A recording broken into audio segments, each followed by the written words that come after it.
Hello, everybody. Jordan here. The PH is silent, and this is the Saturday morning D&D show. Welcome, and thank you guys for spending your Saturday morning and hanging out with us. I am joined by my wonderful co-host, Sir Lucian from Sir Lucian Gaming. Hello, everybody. Welcome back, everybody in chat. Yeah, hello, everybody in chat as well. We got about 7 people watching. That's awesome. Lots of stuff happening. I guess top of the news is Pathfinder 2. Or what are they calling it? Pathfinder Second Edition? I guess that's a better phrase. Second Edition. Pathfinder playtest at this moment. The playtest is coming out August 2nd, which is right around the time of Gen Con, if I am not mistaken. First day. Yep, yeah, the first day. So they'll probably have a huge thing over at Gen Con detailing the new rules and stuff, selling those books. I thought it was interesting that they're selling books. Like, I guess... like they're giving away the material for free so that everybody can play test it. But then if you want, you can buy the material, which really feels like it's something for collectors. I saw a lot of people online who were upset about the rules aren't even finished yet. Why would I want to spend money on a book to get all of these rules? But I'm like, I don't think it's for those people. I think it's for like the Pathfinder nuts who want to collect something and have like, these are what the rules were before they changed them. I don't know. What do you think? Yeah. That's why I did the video. It was really funny. I saw the announcement come out, and then I went and looked, and I thought, okay, cool, playtest is coming up, and I love an RPG playtest. I mean, I've done a bunch of them already, and I thought, oh, okay, so new Pathfinder, second edition, this is cool. Yeah. When I went to the site, it said you could buy these books for like $29.99, $49.99, $59.99 for a special edition cover, and I'm looking at them, and they're like real books, and I thought, well, wait a minute. They're going to sell the books of the playtest. And I thought, I got to do a video on this because I wouldn't say I was conflicted, but I was surprised because I'd not seen that before. And so in that, I was like, I don't think I'm the type of person that's going to buy the playtest materials because I just want to play the game and see how it is and then decide I want to play the game. But several people in the comments of my video talked about that they would buy it because it's easier for them to have the rules in a book format at the table while they play test versus they don't like using PDFs while they're play testing because it's too hard to search or maneuver through a PDF while you're playing. And I sat back and I thought about that a second. I thought, okay, I could see that. If your play tests are at a table with your friends and your group, similar to most of your games that you're playing, that makes total sense to me. Like all the testing and stuff I'm doing is online, so it's PDFs anyways. Yeah. Like if we're in Roll20, we're using PDF copies of stuff or buying it from Roll20. So it's already searching electronically, so I'm kind of used to that. But I totally understand now somebody who says, I want a book at the table. And I guess you could print it off, but like that's 200 or 400 pages. Yeah, so like book. It's a huge thing to print off. And it's 3 books. It's the playtest rules, a giant playtest adventure that's supposed to take them from 1 to 20, and placemats that they're going to offer at the same time that are for putting down on the table and using your miniatures to move around with. Yeah. So it's 3 products. It's clear they want to make some money off of printing that stuff out. Yeah. I have no idea what the margins are for that, if they make money off it or if they're just doing it near cost just to provide it to their players. And it did seem weird to me that you might pay $50 for a book that the rules would then not be valid, right? Because if they go through the play test and the idea is give us feedback and you're like, no, I hate your initiative system, right? You guys need to revamp your initiative system. And if they go back and they do that, well, that book has the other initiative system. Yeah. So I think it's interesting. That's why I feel like it's marketed at collectors, like the people that really love Pathfinder. And this is, and I was trying to think, like, this is not marketed towards Jordan.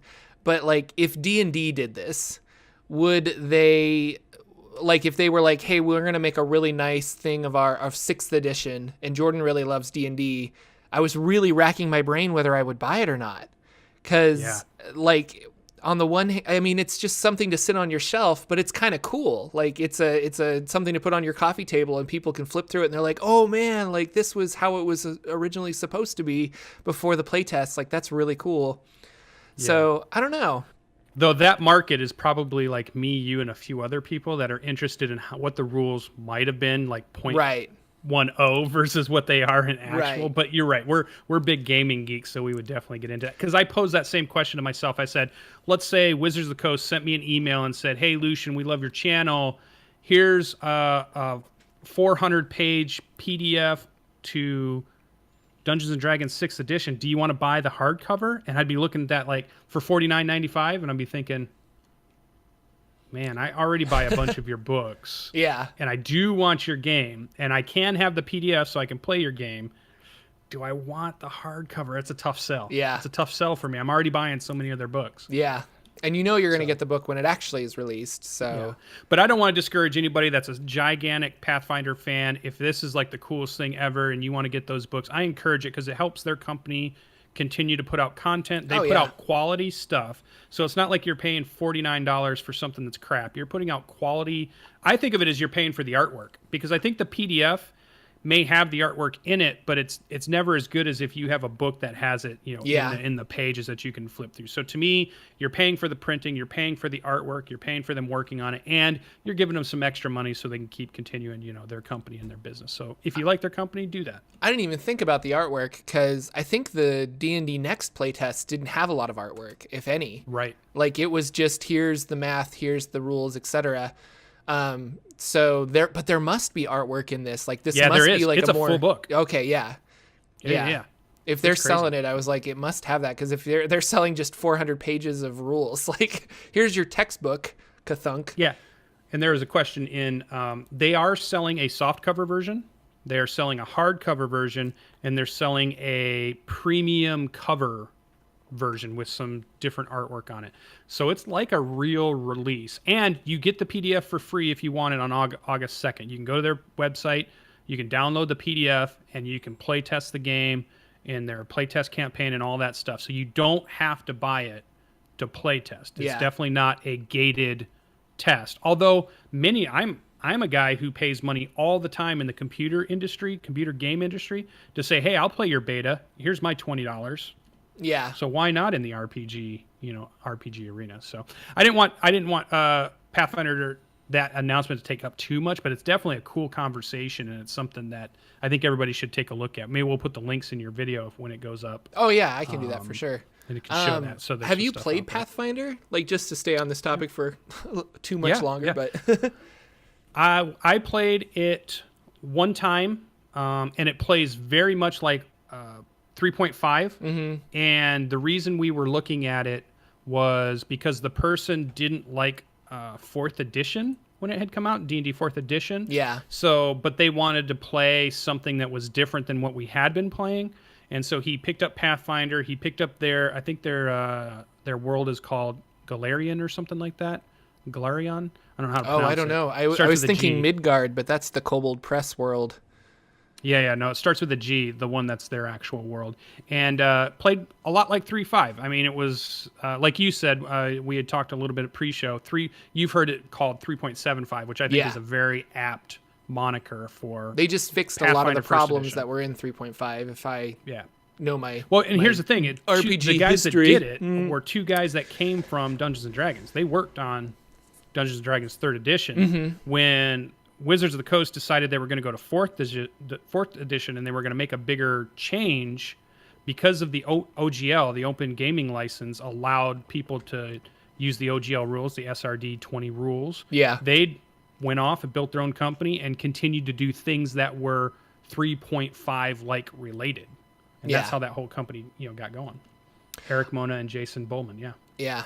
I played 2nd edition, and then I jumped right to 4th edition, as everyone in chat's going to be like, oh, you played 4th edition. But we were just getting into Dungeons & Dragons, and the person that introduced me played primarily 2nd edition because that's what he grew up on. And then when he was no longer in the picture, we were like, oh, well, the latest version is 4th. I guess we'll play the latest version. It didn't even dawn on us to play 3.5 because I didn't understand the edition wars at the time. Yeah, I didn't either.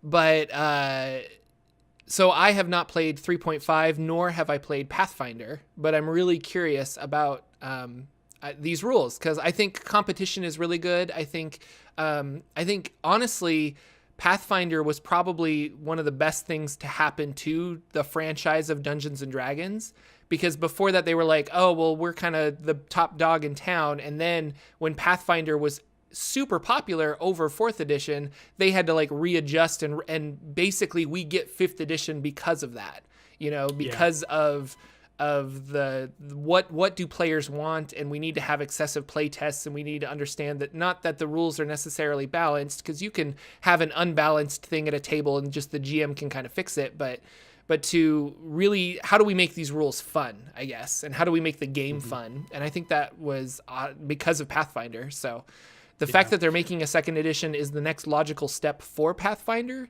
but they have so many books for Pathfinder 1st edition.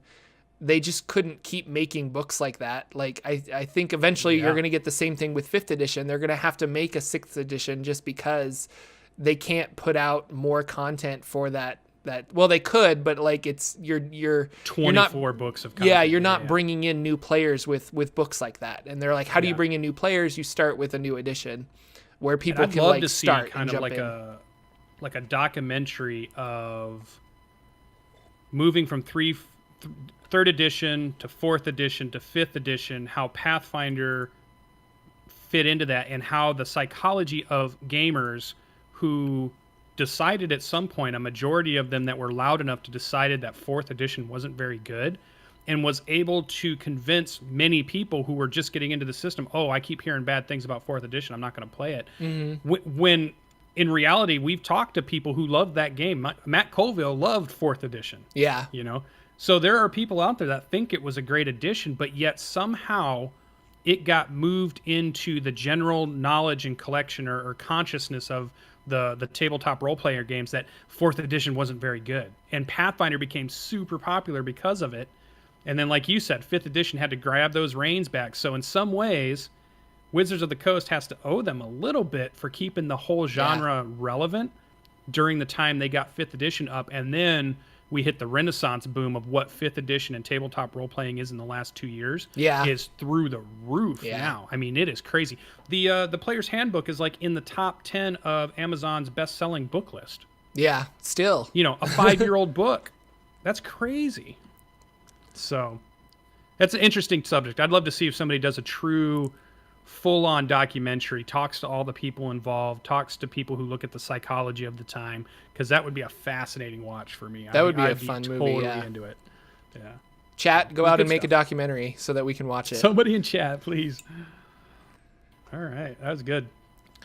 What else we got topics about? The Shadar Kai.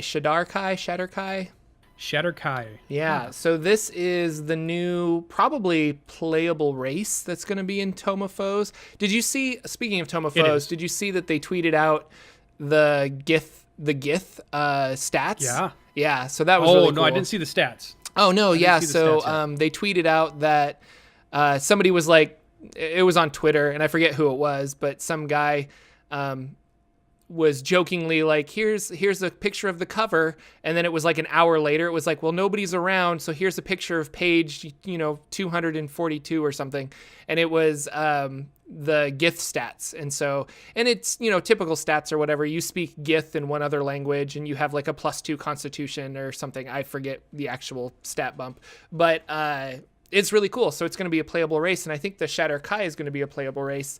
But they're fey creatures instead of human creatures, which in 4th edition, I'm pretty sure they were humans. And so I'm getting this on my Shadowfell video that I created a while ago. People are commenting. They're like, well, they're elves now. And I'm like, well, when I made this, they weren't elves. So just back off a little bit. They're last week on the D&D channel, if you guys watch their Twitch channel, they did several videos talking about Shadar Kai, the Raven Queen, and how that, and they're talking about that because it ties into Mordenkainen's Tomb of Foes that's coming out pretty quick. And so they're talking about some of the new playable races and some of these creatures and diving deeper into those backgrounds. And that was very interesting. They talked about how Shadar Kai has changed from 3rd edition to 4th edition to 5th edition. It's one of the races that has changed quite a bit and has been different things throughout, and they're bringing it back around to that they're pretty fey, they're pretty They're more like a Fey creature than elf. They're not just like the necessarily Eladrin elves, but they're from Fey origins, and so they want to make a counterpart to the Eladrin. And so I totally understand. They're like, we have elves, and then we have Eladrin on the Fey, like super Feywild side. We want to have Shadar-kai on the super Shadowfell side. So it kind of makes sense. You're gonna have to do like an update video to your Shadowfell soon. I know that I keep saying that I need to make like a corrections video where I'm like, here's all the questions I get or all the people that point out that I've done something wrong. And I just need to make like a 30-minute video of me being like, and now this is this, and this is different, and I was wrong here. And that will make nobody happy, and nobody will watch that video. But everybody in chat and listening to the show, mute for just a second as I tell Jordan what he should call the show. You should call it Forgotten Realms Explained Errata. Yeah. All right, I'll we're get back. on that. I love that word, errata. They use it all the time. It's awesome. So what did you do this week in games? What's going on in your I had games? some good gaming. Yeah? Yeah, good full gaming week for me.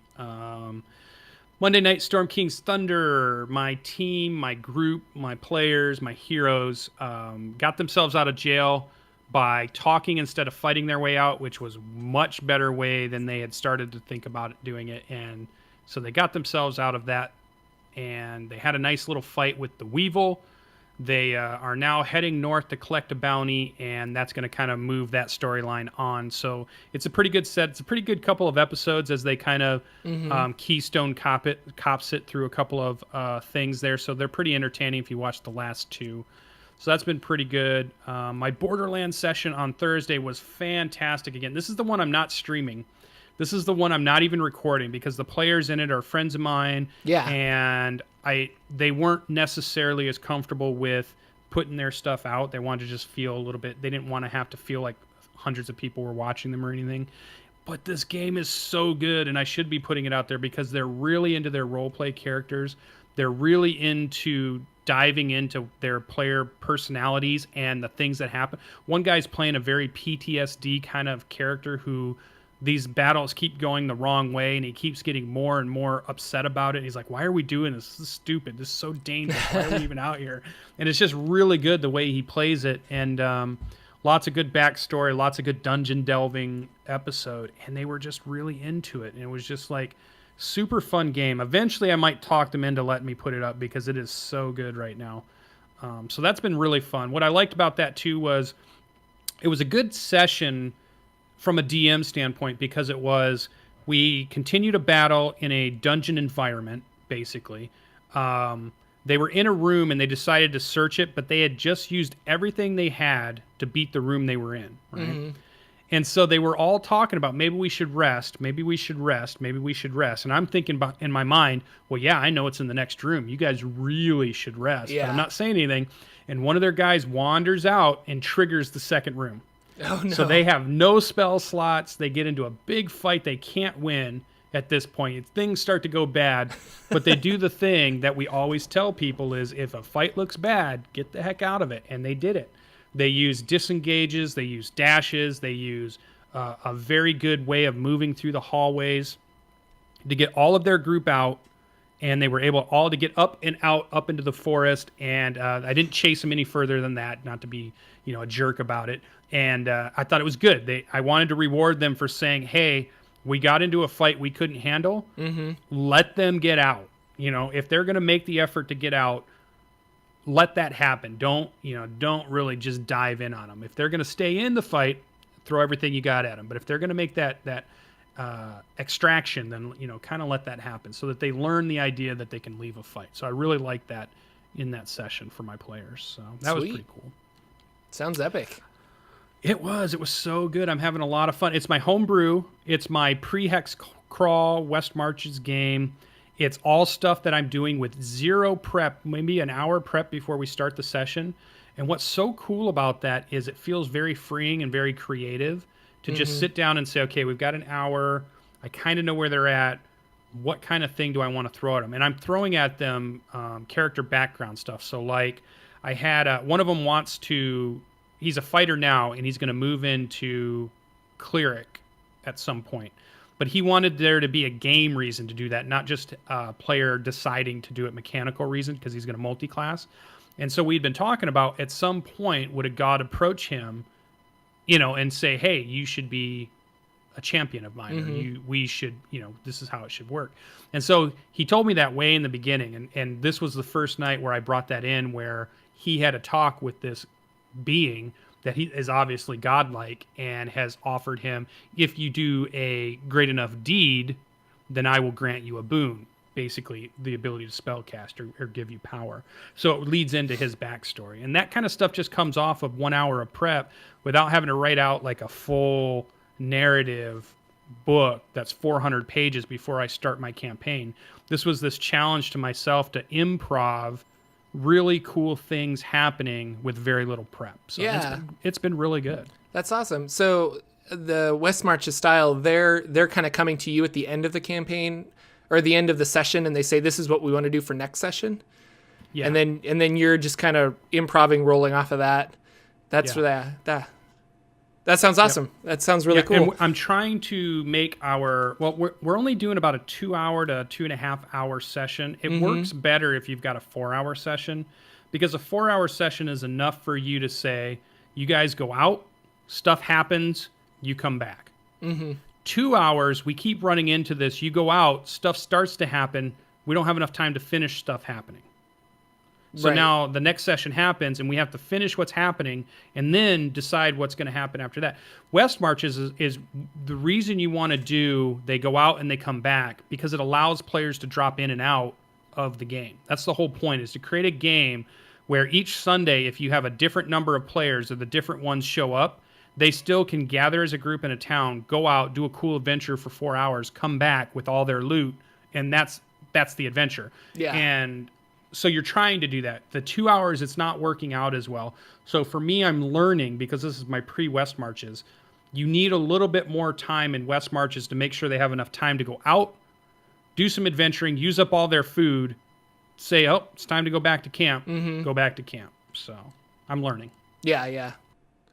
No, that's really cool. It reminds me of, something I was going to bring up later, but I'll bring it up now, is I bought this book called The Dark of Hot Springs Island, which I am now seeing in my video is backwards because my camera is backwards. But and on my screen it was right. yeah. So watch it on Twitch, guys, because that YouTube guy. But The Dark of Hot Springs Island is this hex crawl book that I bought, and it's this really like rich world, and your players are supposed to just kind of like land on a corner of the island and then start exploring.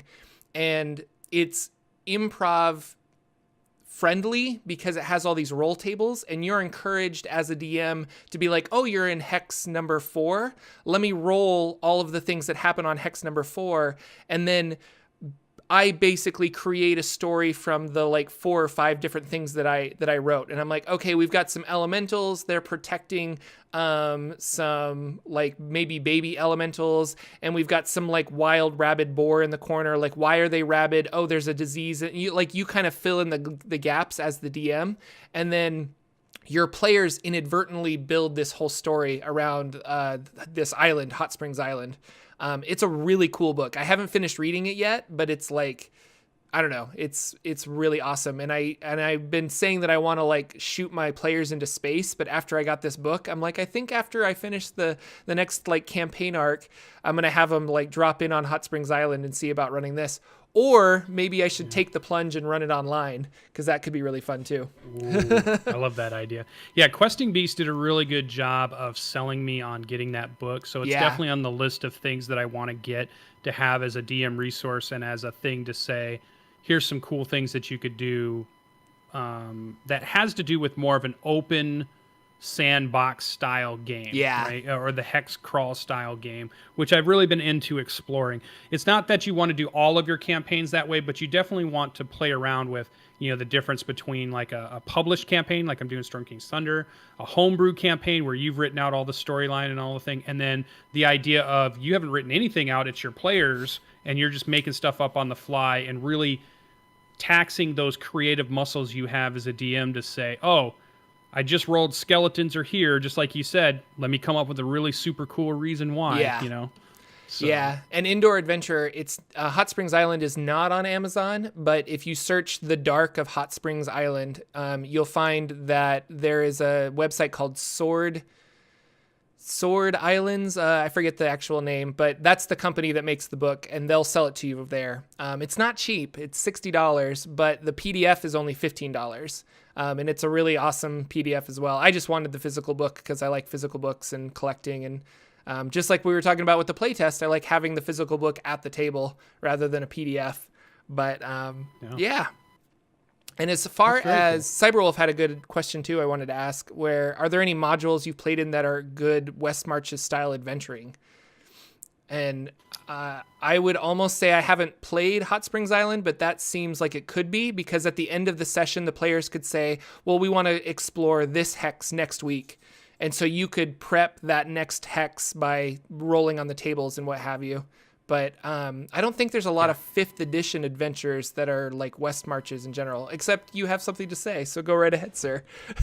Tomb of Annihilation is a very good center of the island hex crawl. And everybody's been raving about it lately because it is a regular adventure that has a storyline and has plenty of things going on. But the map at the center of Cholt Island is all covered over, and it's all random tables, random wilderness exploration. It's things happen as they go, and it's very hex crawl-like. So as far as 5th edition, it's the closest they've come to doing a full-on hex crawl for sure. So if you're looking for something, Tomb of Annihilation is a good one. Yeah.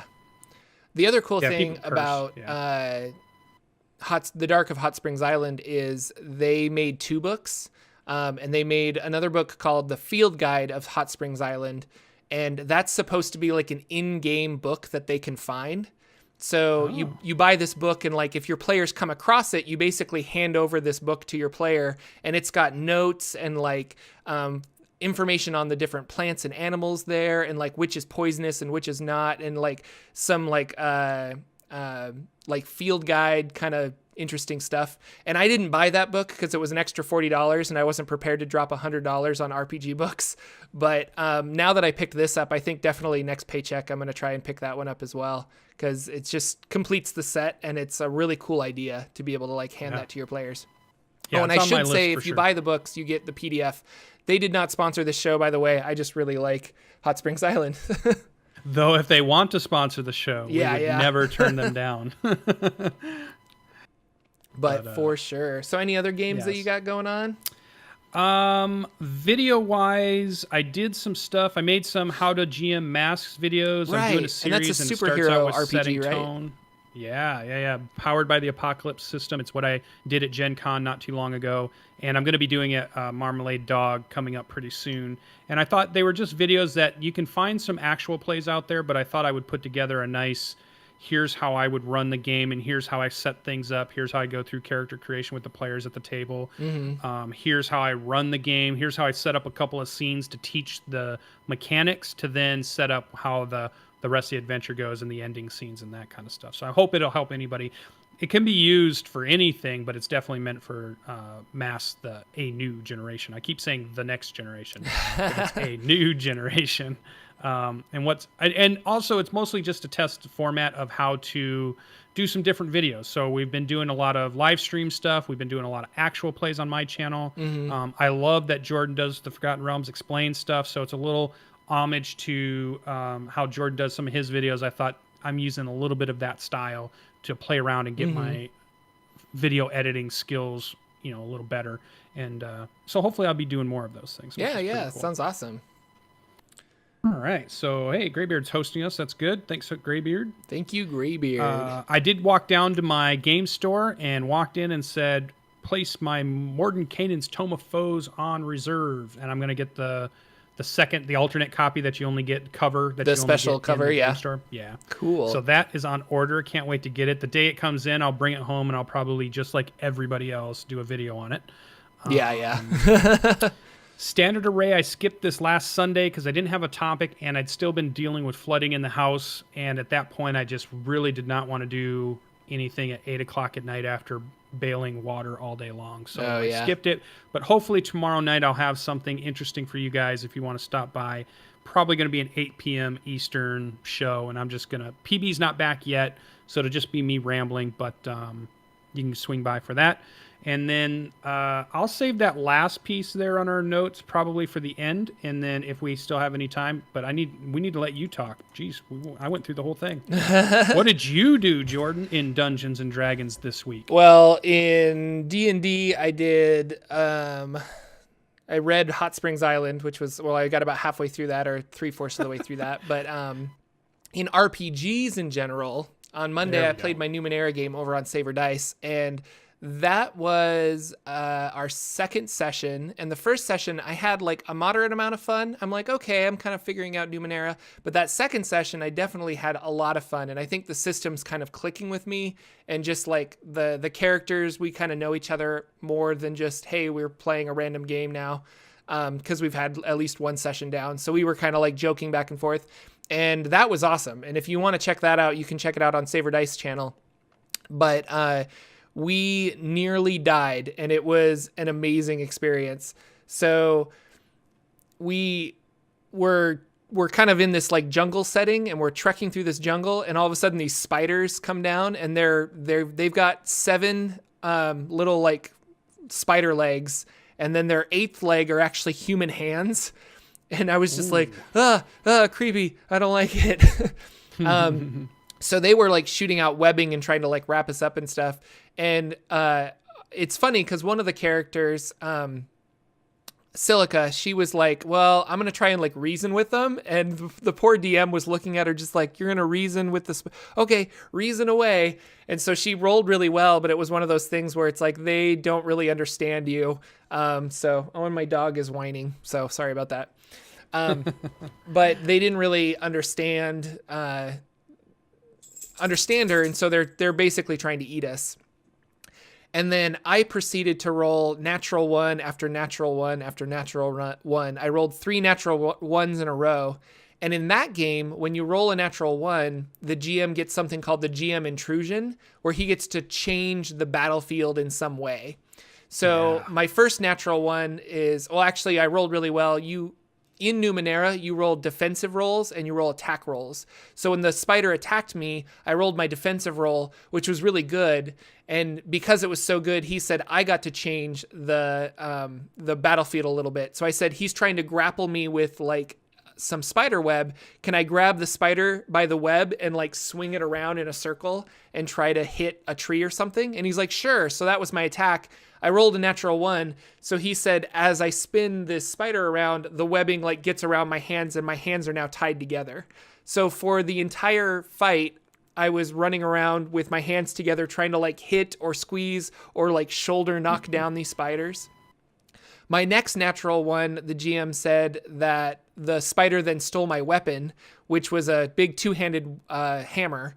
He used that hammer. The spider used that hammer to then attack our nano, which is like a mage, and got him down to like no hit points. It was ridiculous. Sounds fun. And we were talking about this before, but like in Numenera, if you want to accomplish a task, you can spend effort. But if you spend effort, it pulls from the same pool that is basically your hit points. So you have 3 pools of stuff. You have might, speed, and intellect. And when your might goes to 0, you start losing hit points from your speed. And when your speed goes to 0, you start losing hit points from your might or from your intellect. And when all 3 of them are at 0, you're dead. Now, if I want to accomplish something, I can spend something. So let's say I want to attack somebody and I'm going to hit him with my hammer. I'm going to apply effort. Well, when I apply effort, I take 3 away from my might pool to like help me basically attack with my hammer. So it's this really cool system where it's kind of like a double-edged sword. Like I can try and hit and make it easier, but I'm also taking damage when I do that.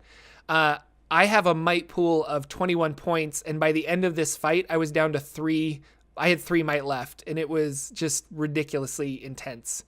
Yeah, and when you move from one pool to another, there are some negatives. It's like, you can think of it as almost like exhaustion levels in D&D 5th edition. So just think of that idea that if in 5th ed ways of thinking of it, your hit points are your action economy. So you're a third level guy, and maybe you have 20 hit points, but every time you want to swing a little harder or add a little more damage or make it a little easier for you to hit, you take some of your hit points away to do that. Yeah. Plus, you're getting hit on their turn. Yeah. So it's this weird thing of you trying to decide, do I spend the effort to do it when that's also going to hurt me? Is it worth it? So it's a really cool thing to do while you're playing. I like it a lot. It's a fun risk reward system for sure. Yeah. But gosh, I just kept rolling natural ones, and it got to the point, and other people were rolling natural ones as well, so it wasn't just me. And it got to the point where the GM was just like, stop rolling those because I don't have any more ideas of what I can do to you guys. Like, what bad thing can I make happen? And we're just like, ooh. Ultimately, we won through me rolling, or I was like, okay, is this going to be my fourth natural one in a row? And I rolled a 19, which is like this partial critical, and I get to do something. So I said, can I rip my hands apart from this sticky web? And he said yes. So now that my hands were free, I was able to like pick up my hammer and smack the last spider and kill it. And it was epic. But now I'm really curious because we're going to start the game on Monday, and I guess we have to like do a couple rests or something, but like I've got 3 might left. Like, we are not prepared to keep trekking through this jungle. So I don't know. It's going to be super interesting. But Numenera was fun. That was silver lining to that is you get a lot of XP for those ones. That's right? true. Because every time you roll that one, they hand them out, right? No, he doesn't hand out. Like, if the GM intrudes on just regular, like if he just wants to intrude, as far as this is how my understanding of the rules. If a GM just says, well, I'm going to intrude on this, he hands out experience points. But if we roll a natural one, he gets a free intrusion, if I'm understanding the rules correctly. So that's how he played it. But at the end of it, they rolled a 1, I gave out XP. Yeah, but at the end of it, he did hand out experience points. So we've each got 1 experience points. And nice. You can use experience to reroll dice, or you can use it to level up. It's multi-versatile, which is interesting. So yeah, very cool. And then I went to Adventures League this week, which was probably, I think I said this the last time I went to Adventures League, but this was the most fun I had at Adventures League so far. And one of the GMs didn't show up, so they were piling us all on this one table. And these guys were going through the Tomb of Annihilation Adventure League content. And nice. There was going to be, I think, 14 or 15 of us players at a table. And the GM was just looking at this and he's like, we can't do this. This is ridiculous. So he was trying to like figure out, but it was really fun talking with those guys. They'd obviously been playing like Adventure League for quite a while. And one of them had a journal that he was keeping. So he was keeping a journal, but it was super neat because he aged all the pages with tea. And he's also an artist. So he was drawing things like, oh, this is when our wizard got attacked by a mimic. And so he drew a mimic and he drew the wizard like being eaten by it. And it really made me want to go back to an art project that I had where I was doing a spell book. And I found this really great book at Universal Studios. I went to Universal Studios and they have the Harry Potter area, and I totally bought like a Slytherin notebook, and I've been slowly using it as a spell book, and I've been adding spells to it. And I'm like, I got to get back to that. But I've been drawing little pictures for all the spells. Like Gust has like, here's person A and they shoot the gust out like this. And Magic Missile has all these symbols and things. Nice. So I'm like, I should go back and finish that because that was a lot of fun. But ultimately another DM showed up. So we all got like merged over to this other table, which was more manageable with like 7 players, I think, with him. And he's taking us through Sunless Citadel, which has been a lot of fun and an adventure that I have not read. So I was really excited that I bought the Tales from the Yawning Portal, but I decided not to read Sunless Citadel so that I can actually play through it and enjoy it. And we met a bunch of kobolds and we decided to side with the kobolds. They're having problems with the goblins. Everyone just decided that we didn't like goblins more than kobolds. So we're like, oh yeah, we'll totally help you like get rid of these goblins. So we're running through the goblin area now. There was a door that was locked that we couldn't open because you needed turn undead, which we were really excited. We had a cleric, but unfortunately our cleric was level 1, so she didn't have turn undead. So this just magic door was locked and was really frustrating us. But yeah, we had a lot of fun with that. I'm curious, like our whole mission with Sunless Citadels, we're trying to find these magical golden apples.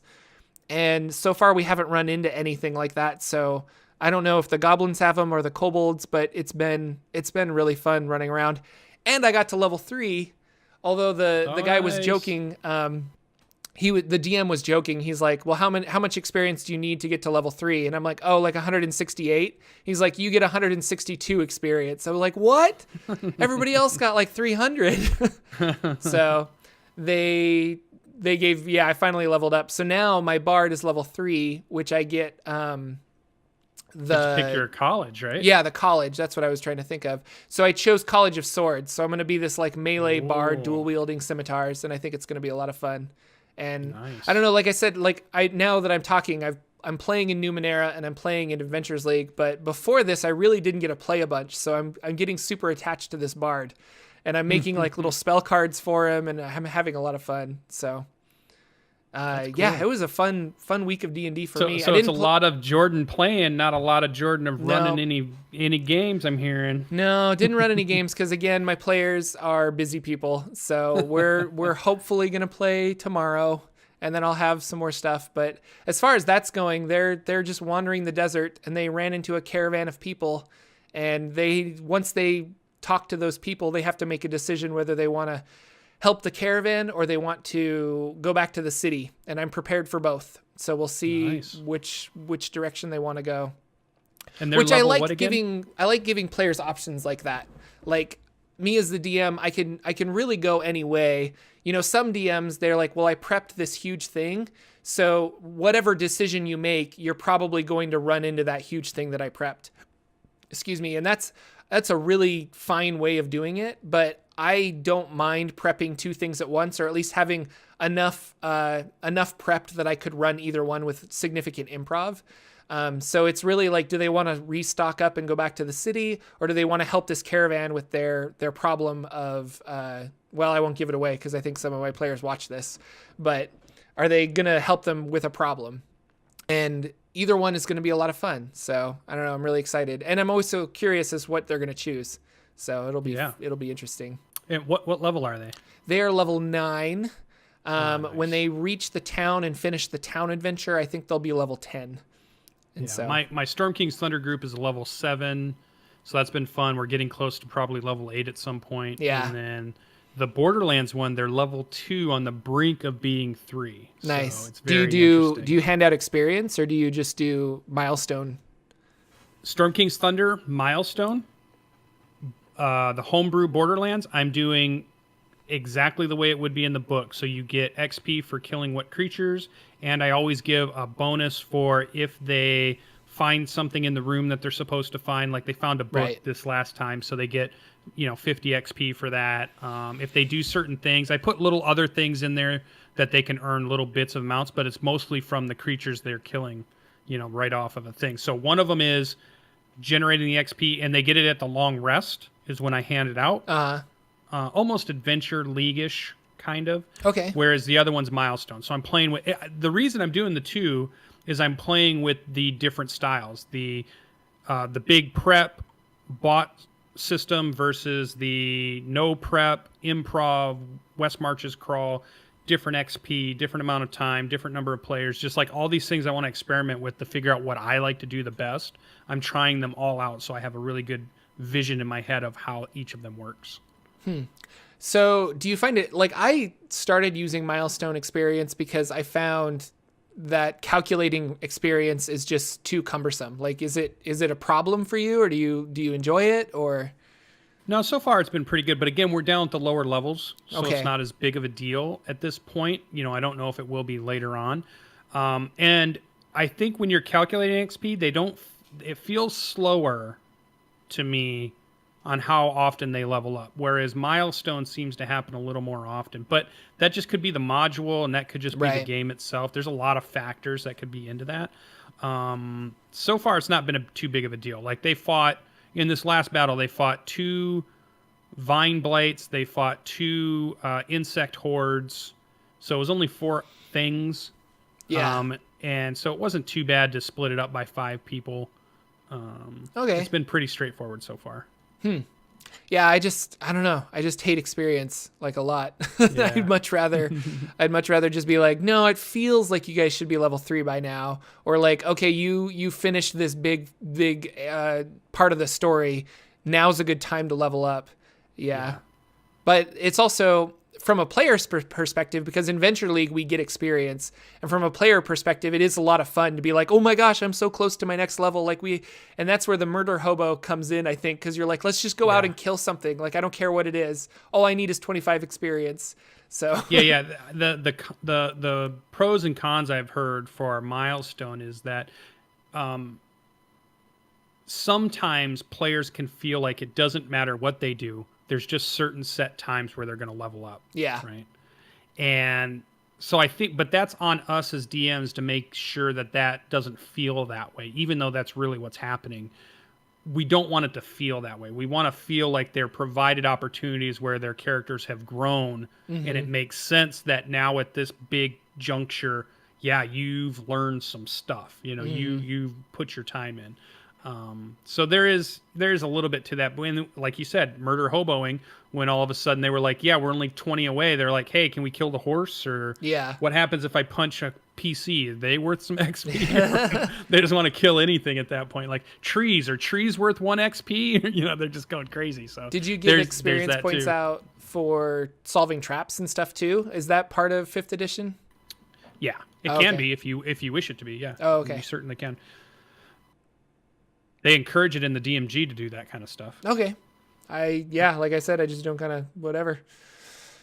Yeah, I always try to put like in a area, like if there's a room of something or an encounter, there's the creature XP, and this is me personally, and then I want to put in something that says if they do something like they try to befriend them, or they try something cool that their characters normally would do, they could earn 50 XP, or if they find a book that happens to be hidden away, or they find a secret door in the room, that should be worth a little bit. Any of those things where they're really using their skills and they're really using their player knowledge or their character knowledge to further the story, I want to find a way to reward if I can. Little itty bitty pieces. So it encourages them to do all the stuff, not just the we murder whatever's in front of us. Cool.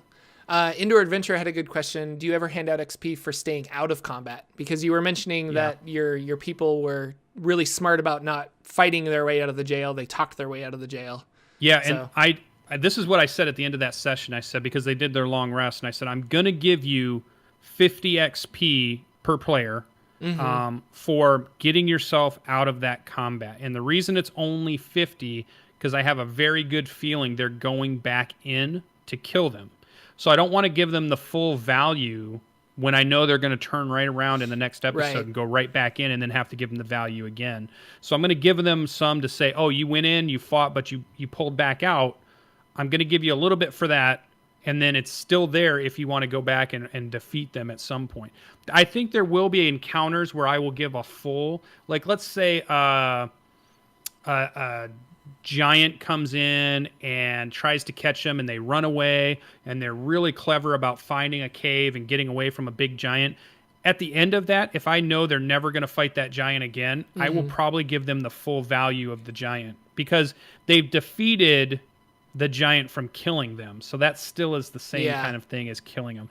But all I want to do is be sure that I'm not providing a double dip into the same thing. Like, I don't want to give them, here's your 500 or 2,500 experience for getting away from them.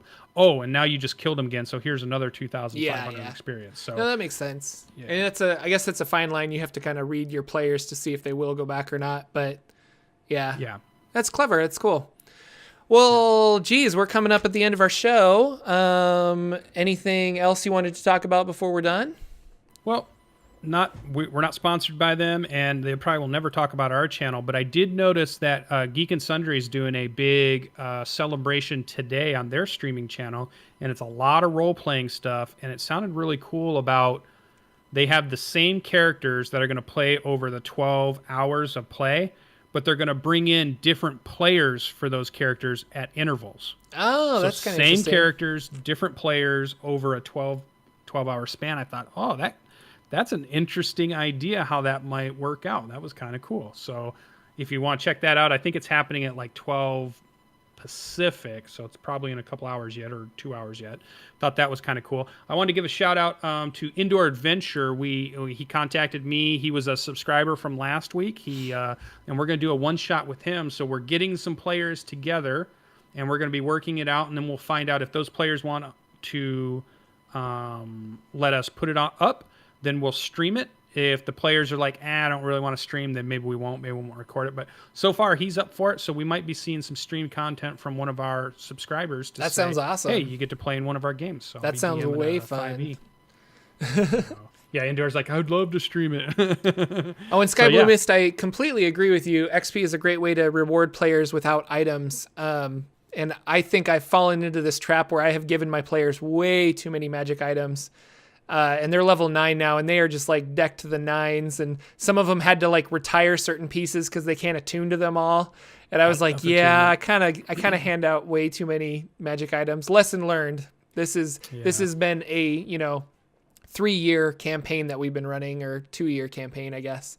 So. All my players are going to want to play with you because I keep hearing that I'm the stingy DM. Yeah. I don't ever give out anything. So I'm the opposite. See, for me, I was like, well, if I was a player, what's fun? And getting magic items is fun. And so I kind of went overboard with it because I'm like, it's fun. And I want my players to have fun. And I don't know. I like having new toys to play with. But yeah. So cool. This was good. I had a lot of fun today. Did you have fun, Mr. Lucian?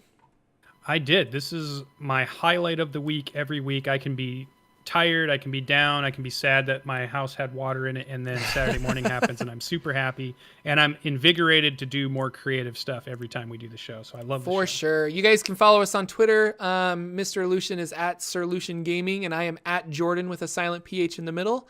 You can find me on YouTube as well. I'm sure all of you guys know this, but for those of you who don't, and you can find Sir Lucian right here on Twitch.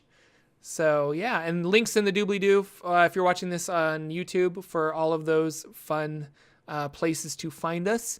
We love getting tweets. We love hearing from you guys. So feel free to send us questions or just, you're awesome. And I'll be like, you know what? Definitely. You're awesome. So thank you guys so much for watching today. This has been the Saturday Morning D&D show. We will blah, blah, blah, blah, blah, blah, blah. We will be back next week with another episode of the Saturday Morning D&D show. And we're working on getting some guests to be on the show again. So stay tuned for that. We'll probably be tweeting out that we've booked a couple guests to be on. We're thinking like 1 or maybe 2 a month. And then we'll kind of keep it host friendly. And then we'll have some guest hosts on as well. So it'll be a lot of fun. But yeah, thanks again for watching, everyone. And we'll see you next Saturday for another episode of the Saturday Morning D&D show. Goodbye. Bye-bye.